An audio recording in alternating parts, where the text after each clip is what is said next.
يا باقي أنت الباقي ليس الباقي إلا الله يا هادي أنت الهادي ليس الهادي إلا الله يا باقي أنت الباقي ليس الباقي إلا الله يا هادي أنت الهادي ليس الهادي إلا الله. Дагестан. Здесь живет удивительно талантливый и трудолюбивый народ. С незапамятных времен каждый аул в Дагестане занимался своим, отличным от других ремеслом. На весь мир известны ювелирные изделия из аула Кубачи, унцукульское дерево с насечкой, шавкринская обувь, кагытлинское расписное серебро, савкринские канатоходцы, табасаранские ковры и балхарская керамика. Последняя широко известна не только среди специалистов-гончаров, искусствоведов и музейщиков разных стран. Ее пользуются и в повседневном обиходе. Но только ли изделиями из глины известно это древнее село в Акушинском районе Дагестана?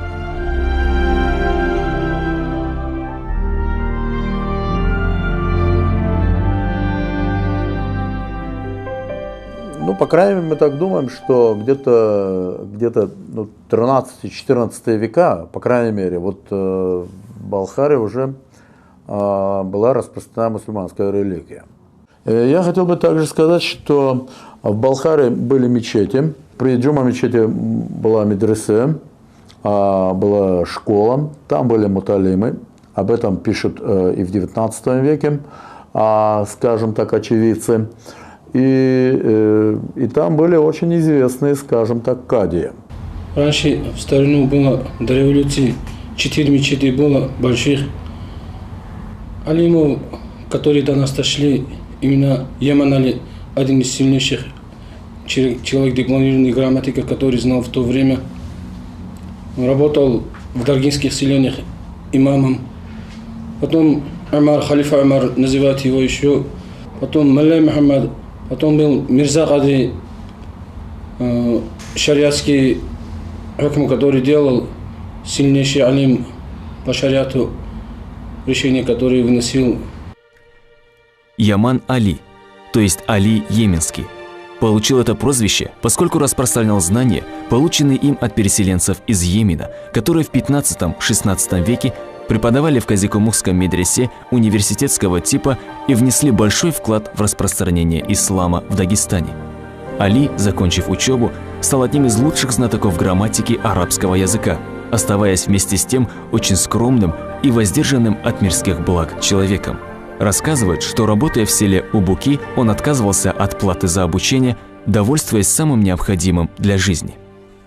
Он не брал зарплату, а они платили ему, оказывается. И после его смерти, когда услышали они, он приехал в селение просто по какому-то вопросу, и он здесь резко заболел, умер. И все, что там оставалось, эти люди, сельчане, это Убукинский, село Убуки был, эти люди, все его, что было после него осталось, вот, то, что они платили, то, что накопилось, у него бараны были, там размножались эти бараны, даже сам не знал, оказывается, он про это. Эти убекинцы после его смерти принесли все это селение. Али Йеменский – это образец человека верующего, всецело преданного пути ислама. Еще одним образцом богобоязненности и преданности делу просвещения горцев был уроженец Балхара Мирза Кади, живший в XVIII веке. Это был богобоязненный и очень скромный ученый, снискавший признание не только у односельчан. Из многих отдаленных сел Дагестана приезжали к нему за советом в самых спорных вопросах.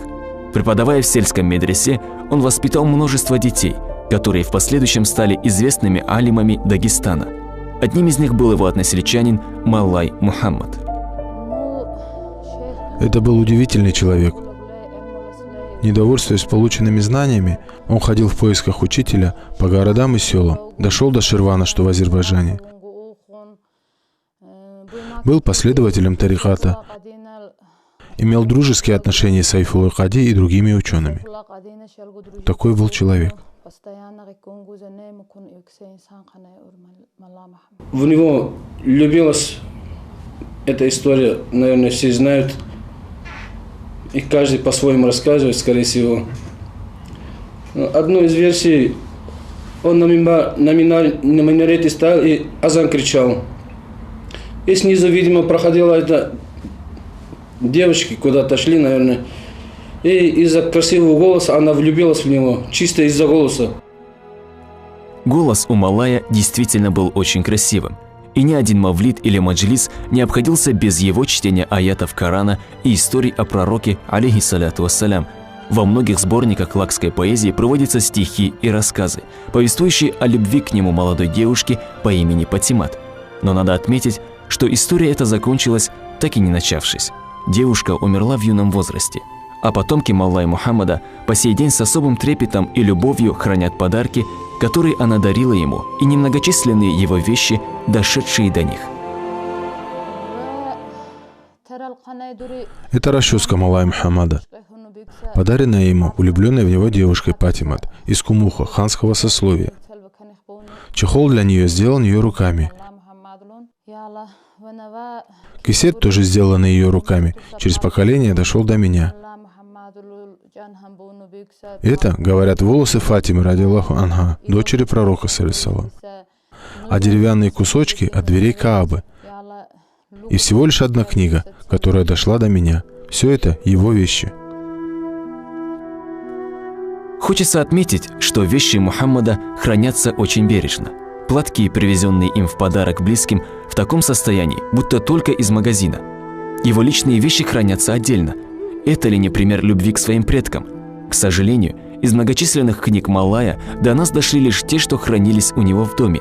Остальные пропали бесследно. Те, что хранились, переизданы и удивляют красотой слога, поскольку в стихотворной форме рассказывают об алимах и устазах прошлых лет. А в Лакском альманахе изданы его стихи признаются, считают, что они оригинальными. Стихи, которые про него написано, которые он писал про шейхов, про устазов, про великих людей, которые написано. Здесь есть про пророка, саллаллаху алейхи, который он написал. Здесь есть про шейха Джамалуддина есть. Здесь есть про Чаяшийского. Он учился скажем, у известного шейха Магомед Апани Чаяшинский, да? А как мне известно, он был известным авторитетным ученым на территории Дагестана, и Малай Балхарский у него учился. Мухаммад Эфенди Чаяшинский действительно являлся устазом Малай Мухаммада. Известно, что после того, как Чаяшинский сослали в Сибирь по обвинению в участии в восстании 1888 года, Малай заботился о его сыне Амаре, который остался сиротой. Делал он это тайно. Односельчане знали об этом, но хранили молчание. Впоследствии Амар стал большим ученым, обладателем светских и религиозных наук. Но, к сожалению, Малаю, покинувшего этот мир в 1924 году, не довелось увидеть это. На сельском кладбище построен зиярат, который посещает много людей. На кладбище, который у нас зиярат, это не балхарцы строили там. Дом строили цудахарцы, камень сделали акушинцы, привезли, поставили. Все, что там тоже акушинцы написали. Цудахарцы построили, потом эта камышовая крыша была там, из камыша. Потом наш председатель колхоза, покойный Яхья, и председатель сельсовета была Марьям, такая покойная. И они решили это чуть-чуть обновить. Яхья бревна взял с дома, Марьям шифер взял, они вот эта камышовая, она текла, убрали, они обновили вот это. Как велика должна быть любовь к человеку, чтобы для участия в строительстве приезжали люди из разных уголков Дагестана. Причем все это происходило в годы становления советской власти, когда велась борьба со всем, что хоть мало-мальски имело отношение к религии. Говорят, что у кое-кого возникали проблемы с НКВДшниками. Но хвала Создателю, который уберег от неприятностей тех, кто помогал в строительстве. Еще один балхарец, о котором мы хотим вам рассказать, халифа Амар, родился в религиозной семье Хаммада Хажи и Хажи Патимат в 1882 году. В семье он был самым младшим.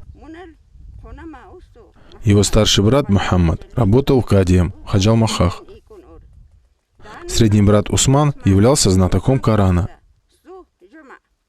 Сестра Жума знала Коран и переведенные Амаром мавлиды наизусть. Очень была одаренная. Сам Амар был очень умным, богобоязненным человеком. С любой прочитанной книги он мог выделить суть и пересказать ее в доступной форме. В молодые годы Амара отправили в Цудахар кадием. Местные жители отнеслись к нему с недоверием.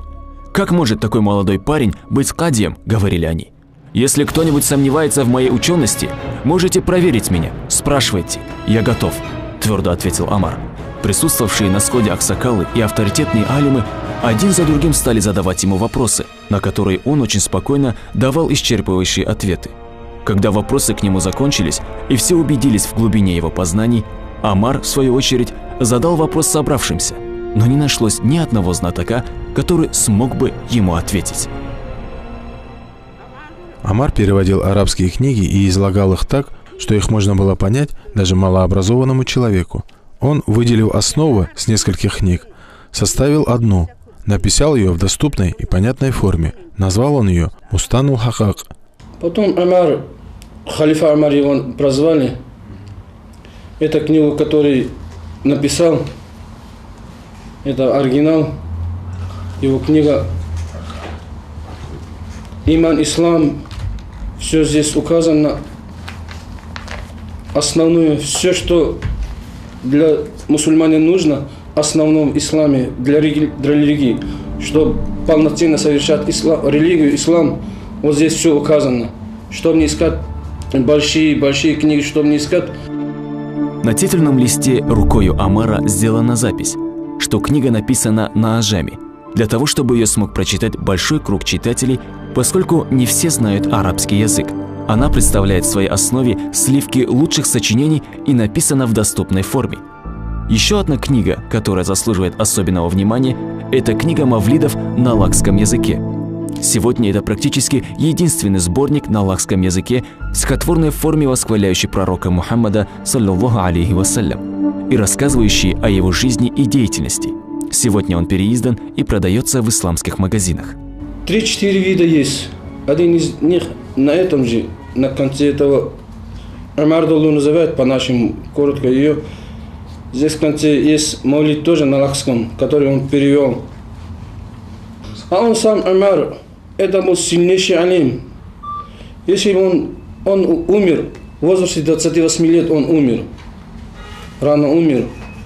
Успел только написать вот эту книгу по просьбе сельчан, по просьбе родственников. Амар, Маллай Мухаммад, Мирза Кади и Яман Али, как и те, кто был до них, покинули этот мир, оставив после себя хорошее наследие – книги, изучая которые люди не сбьются с пути истины, благодарных потомков, которые вспоминают о них в дни печали и радости, односельчан, с гордостью передающих из уст в уста поучительные истории из их жизни. Это ли не повод задуматься? Кто мы в этой жизни? Вспомнит ли о нас после нашей смерти? Что оставим мы после себя? Да предпишет Всевышний Аллах нам лучшее. Аминь.